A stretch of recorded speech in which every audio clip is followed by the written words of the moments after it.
just got off the truck, man. I was driving all night, and I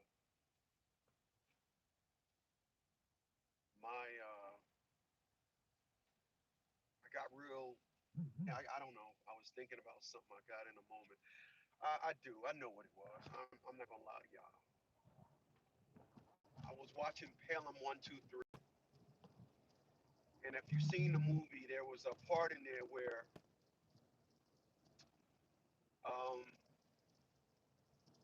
Denzel Washington's character was talking to the terrorist John Travolta, and he looked him up and found out he was under investigation for um, he was under investigation for bribery.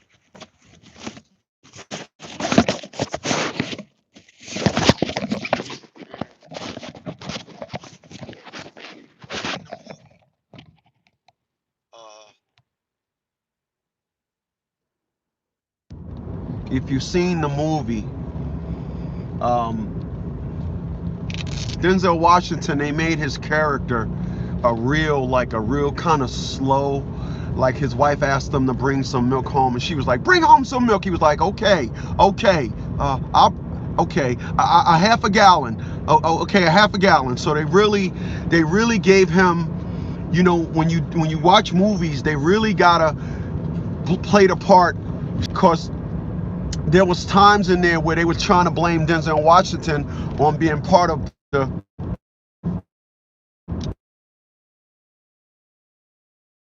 Denzel Washington, your watch, not mine. We all know if that was a real dude, black dude, he'd be like, "Motherfucker, what you say?" So there was a part in there when John Travolta's part said, "Come on, Garber, tell me what you did, man. Tell me what you did, Garber." And Garber's profile, he was like, "I didn't do it." He was like, "You fucking lying to me, man." And he goes and he about to shoot this teenager. He said, "Garber, he got this surfboard thing going. He's making it work. Tell me what happened, man." And he was like, Denzel Washington character was adamant. He was like, "I didn't do it." And then he said, "Tell me what you did, Garber, or I'm gonna shoot this guy."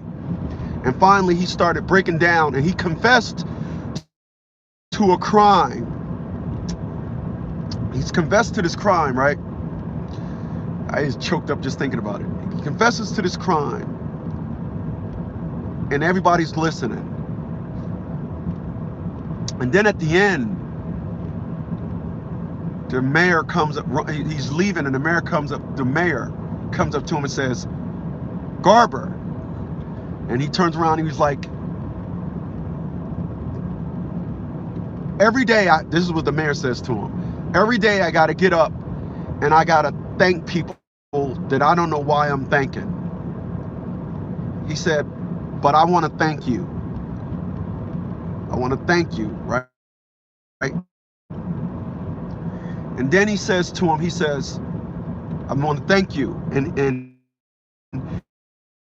he confessed to a crime in front of everybody, right? So the mayor is thanking him in code. And the mayor says to him, "I want he said, "I want to thank you for going to bat for New York City." And he said, "Tomorrow, New York City is going to go to bat for you. And we got a pretty good track record. We're going to go to bat for you." And when I seen that, I was like, "Oh, snap." And the funny thing is, I've seen that movie a million times. But I listened to it this time and I got a different code out of it. And I thought about me. And I thought about the different stages in my life. I've ran back a lot of thanks that people gave me.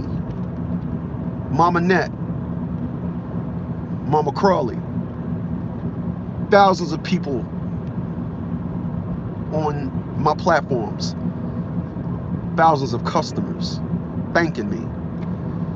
If I go through my archive,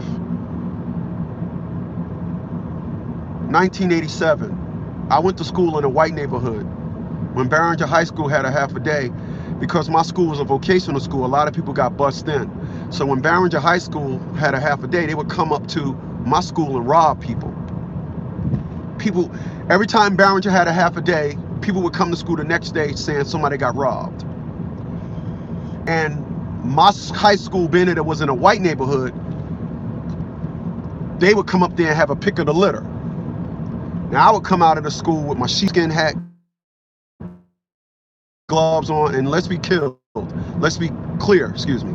People were getting killed over sheepskin hat and gloves and Cazal glasses. And I used to wear, because I had 1 pair of Cazals and 2 pair of Yves Saint Laurent.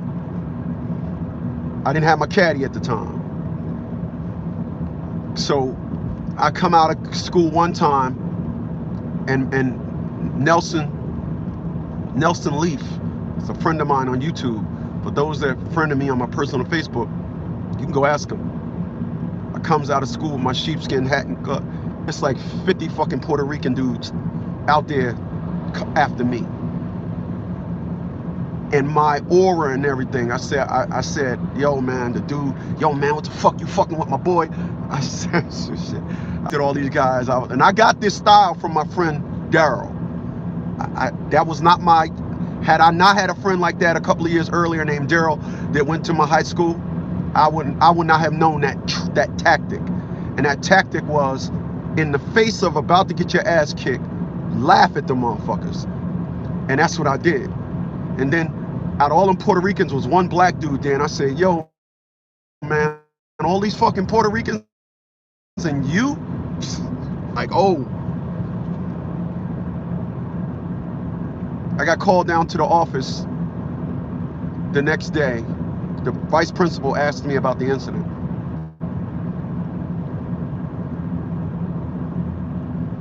James Lewis, my partner, my homie, had a bomber jacket. Some dudes tried to rob him for his bomber jacket. I never carried a gun. Chris comes running over to my car. I was with my teacher, Jim Simonson. Chris, man, these guys trying to steal my coat. I said, yo, let me see. My teacher was like, Chris, don't get out the car, because I was in the car with him. He was taking me up to Bloomfield Tech to get my car. He was doing some work on my car. He gets out the car. One tall dude, I'm 6'1", this dude was like 6'5", double my size, everything, and a little height man. Dude was like, I was like, yo man, yo, y'all trying to steal my man coat? And the dude, one of the dudes grabbed me shit, and he was like, yo, we gonna take his coat. I said, take my coat. I looked at him, big dude right there. I said, take my coat. And I hit the big dude. Before the big dude got to grab his bearings, I literally jumped and hit him again. Boom. Before he grabbed his bearings, I hit him again. Like, I never gave the dude enough time to catch himself. By the time I got off the dude, his lip was like this big, his face was all disoriented, or I hit hard. Disoriented. And then I was like, I looked at the other dude and I'm like, what's up? Got called to the principal office the next day for that. I got praised on this one though. Protected my friend. I was in the military, true shit. I got promoted 3 times in 1 year. I didn't know protecting people against your supervisor, which was your commanding officer, was considered mutiny. Mutiny is what you've seen on Crimson's Tide. When your officer asks you to do something, you do it, and you don't tell somebody, let's not listen to them. Any other person other than yourself, mutiny means you go to jail, means federal prison. But because when I went to go for disciplinary action, they got the sidebar. Sergeant Rohrback was like, Committee Sarge, the man is wrong. But I gotta be honest with you, we over here in war. That man right there, he was wrong. His intentions was good, he was wrong. But I'm gonna tell you right now, we're getting out 4 vehicles out of here, out of the mech maintenance shop a day because of him. That dude right there, he can change the engine with a butter knife. I sincerely, the saying is, when you go to battle, you take your best horses with you. I was the best. Got out of the military. Called the Orange Post Office. I was the union representative. Me, I was. My whole fucking life consisted of protecting people. Right? But in this movie, a man the mayor acknowledged that he was protecting New York City, and the mayor said, tomorrow the city's going to have your back. All right, just remember that now. So I'm protecting people all my life.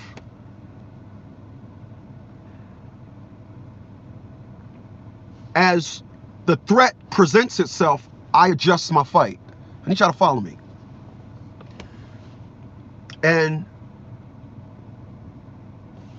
as time go on, you become involved in different arenas that requires a warrior, different fight.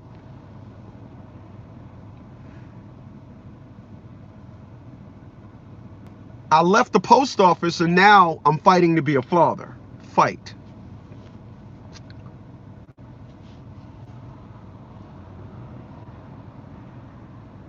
I'm not fighting people for, I'm not protecting my friends no more. They all grown men. They got their own kids to protect. I'm not representing, I'm not fighting for individuals that got wronged by management. So now they calling me the union rep. I don't have that job anymore. But I do have a job and I owe it because the term is, motherfuckers, with great power comes great responsibility. The amazing thing about life is that I realize is that everybody that got a problem with me ain't protect shit. Everybody that got a problem with me sit down there and they just lollygagging this and all that and don't got no fights under their belts, don't got no fucking recognition under their belts. Everybody got a leisure, hoop-ha, get up and get down lifestyle. That ain't what I got. I don't have that. My fucking fights are documented. People that I've saved, documented. And I want to be clear about something because people don't seem to get the fucking narrative. I'm going to talk about the fucked up ways of women till I fucking die. You know why? Because the young little motherfuckers coming up right now, they need it. The black community is fucked up. Black women don't want to have no fucking accountability for what they're doing. Cool, I got that. Now you got a problem. I want to be clear about something. I don't need nobody to have my fucking back. I don't do this because I want to hear blah, blah, blah. I don't do this for none of that shit. This is why I will speak about shit that motherfuckers that's married, motherfuckers that's in relationship, they know I'm saying it right, but they're going to sit down there and say, I don't want to say nothing because I want to keep up my pussy count. I don't give a fuck about a pussy count. I don't give a fuck about a pussy count. I don't give a fuck about nobody's feelings. I don't. I know my purpose here on this planet. A motherfucker told me a long time ago, your company is your calling. I want to be clear. The forces of good needs all the help it can get. Because when I talk about all the fucked up things that women do, people get a problem with it. But nobody want to talk about the people I save. I've saved a lot of lives, helping them break open different perspective. Puerto Rican, white, black men, everybody. Women, white women, everybody. Women that brought my book. I have different audiences on different platforms. On my Instagram platform, I had about 60 white women that brought a copy of my book and inboxed me. I love your book. Thank you. I had no idea this is what black men went through. I say on my platform, I'm helping the world understand y'all believed a bunch of hype about what black women say about black men. Because I'm going to say something today on the 2nd of fucking May. Find the black woman that went through something with a black man. You won't find them. Every time you hear a woman say they had a problem, it was with a nigga or some old jiggy motherfucker. It was not a man. But then, who takes the rap for the bullshit? Men. Now let me turn back this conversation for a second. The rap group Public Enemy came out, dropped their first album in 1986. The name of that album was Yo Bum Rush the Show. In 1988, they dropped Fear of a Black Planet. No. In 86, they dropped Yo Bum Rush the Show. In 88, It Take a Nation of Millions. In 90, they dropped, what's the name of that album? Fear of a Black Planet. Yeah, Fear of a Black Planet. And in 1994, they dropped Music and Our Message. All right. So, if you look at Public Enemy, just like you look at all the true motherfuckers that fight, all the true warriors, all the motherfuckers that get down in the fight, they start by talking about something and then it gets personal. I'm gonna say that again. They start talking about something big and then it gets personal. Public Enemy, they was talking about the white man. Succotash is men for kids to make cash. Selling drugs to the brother man instead of the other man. Brothers and sisters.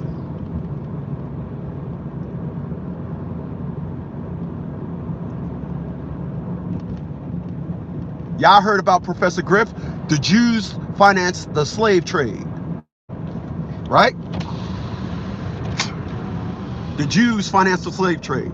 I don't know if you remember that. Chuck D had to come to make a very, very crucial decision and kick his number one minister of security out of the group, Professor Griff. Then Chuck said, no, fuck all that. He brought Griff back, right? Y'all don't know Professor Griff. He's the leader of the S1Ws. You probably can Google an interview with Flavor Flav when Chuck sent Griff to go get Flavor Flav out of the crack house. Ain't nobody fucking with Griff. Griff goes up in the crack house and go get Flav. Yo, man, Flav was like, yo, I'm a grown man, G. But when Griff comes fucking with you, yo, I can't fuck with Griff. Griff is the 5 fingers of death. I said, yeah, acknowledge that. So when Griff spoke, Flav listened. Or Griff tail off an ass. I'm sorry I got sidetracked. But here's where I'm going with this.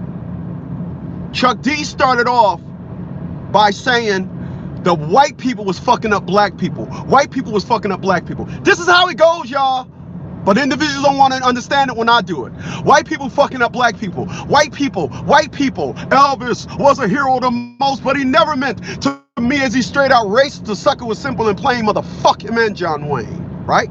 All the shit he was speaking, all the shit he was barking up. Then something happened. What happened? Same members of the group. What happened? He opened up his fucking eyes and said, it ain't, this is his words, it ain't the fucking white man doing it to us, it's us doing it to us. I started an organization. Fathers, we got issues. Fathers, we got problems. Fathers, blah, blah, blah, blah, blah. Then I start realizing the courts ain't our fucking problem. Women are our fucking problem. When you go to court and that judge sit down there and allow that woman to speak and just let her speak, and then when you speak, they say, I didn't ask you to speak. They're allowing that woman and her emotional side to taint the courtroom, to taint the situation, and give them an idea of how they're gonna fuck you based on what she says. It ain't got nothing to do with the child. I did it on my new channel. I did a video Tuesday. Tuesday. And I said on that video, fathers, you're not fighting, you're fighting for your character. But everybody understood when I was an infant, when I was young and ignorant. Oh yeah, the courts is fucking us. Oh, the courts is fucking us. Just like Chuck, right? Right? I mean, what am I saying that's wrong? But you see, when I get it now, I get it. My brain is constantly and always searching for reasons. Why did this person say this to me when they know I'm telling the truth? Why? So my brain is always going. My brain is always going. How did a man take a bribe in a movie? It's fictional. Non-fiction. Fictional. How did a man take a bribe, but still the mayor said, tomorrow, the city of New York is going to go to bat for you?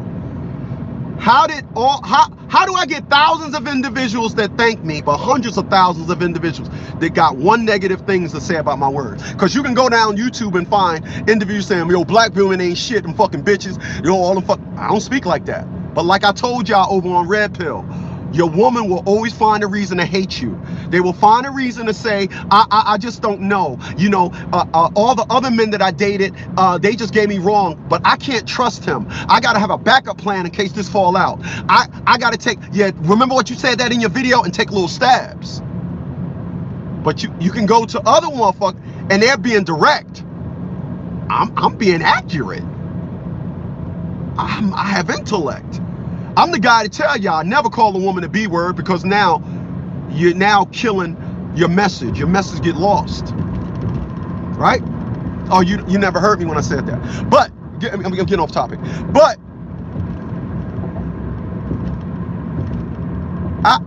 I do this for black people. I do this for black people. Yeah, yeah, yeah. I do this for black people. This is why it kills me when somebody call me up. Yo, you heard XYZ got killed? Man, white people be blah, blah, blah, blah, blah. And they said, and then no, what fight are you in to make us better? What fight are you in? You are in no fight. You just running like black people. The whole bullshit and rhetoric, all that, that's what you are. You're doing the same thing. But okay, outside of this white man and outside of the motherfucker with the knee on the neck, where's your fight? Where's your documented fight? Nothing. You got the pulse of everybody else. I don't got the pulse of everybody else. Let me break down my ingredients. It's not, I am the youngest one in my family. That's not by accident. That's the design. I'm the youngest one in my family. Because I was the youngest one in my family, it's the reason why I don't talk. Despite what people think. I don't talk. I don't want to be around a lot of people. My brothers used to beat me up. That made me tough. Tough and don't talk. Good combination when you want to hook off on somebody and they didn't see it coming. And then, I'm very smart. I was always told all my life I was smart.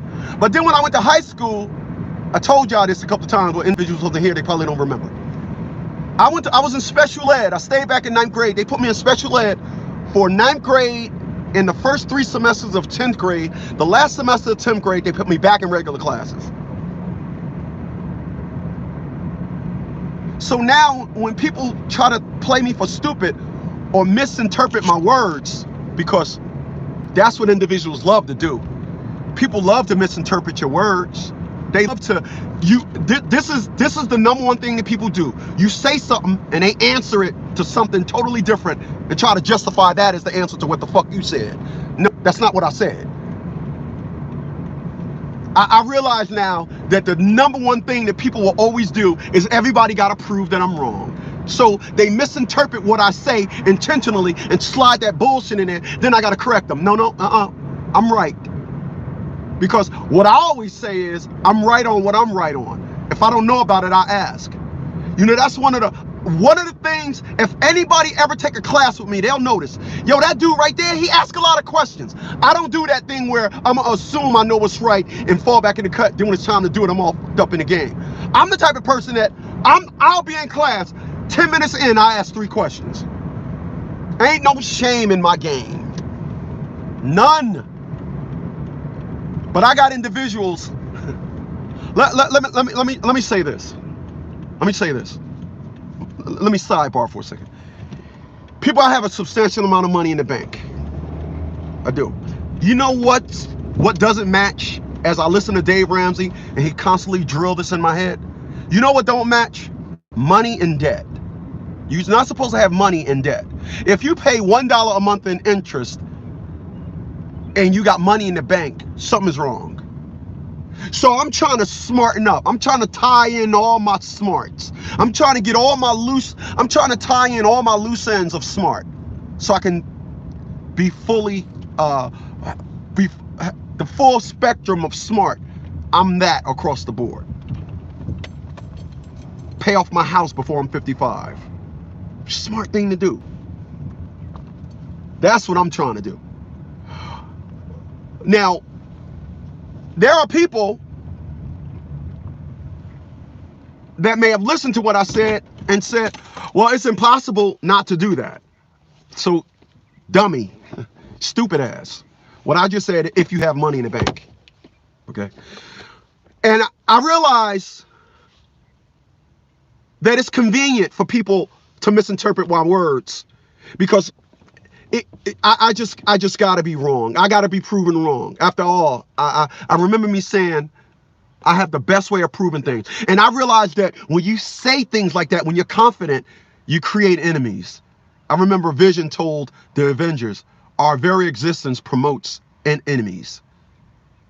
You see, if I was just a normal nigga, if I had problems, issues, if I didn't come up with these elaborate stories, if I didn't buy my house with $37, if I didn't have this story there to tell, I would get along with people better. I would get along. We would just be, oh, you ain't shit. But why you say that? That's why when individuals just misinterpret my words, I annihilate. I realize that there's going to be a bigger thing behind that. You misinterpret my words. That ain't what the fuck I said. Clean out your fucking ears. You ain't talking to some dumbass. All right? I want to be clear about something. This has been all my life. I didn't realize it then. Now I get it. Somebody told me something almost 30 years ago. Chris, if somebody misinterpret what you said because they don't like you, you are extremely intelligent. I have been told this various times in my life. Boy, don't nobody break shit down like you. But I have individuals that say, well, I don't understand how you get to that. And then I say it. Then it's like, I don't hear an apology. I don't hear none of that. I don't hear it out of convenience. It's so easy to misinterpret my words. Why? Because individuals want to prove I'm wrong. I'm getting off topic. Pause. Dame Dash. So check this out. I want to be clear, and I want to be crystal clear. I do this shit for the culture. I do this shit to help black men understand your biggest enemy is not the white man. It's a black woman. Period. You don't like it, look at the fucking stats. Good men in our community don't have the fucking same story to tell as good men in every other community. You want to be mad about something, you want to bark on some bullshit, check those stats.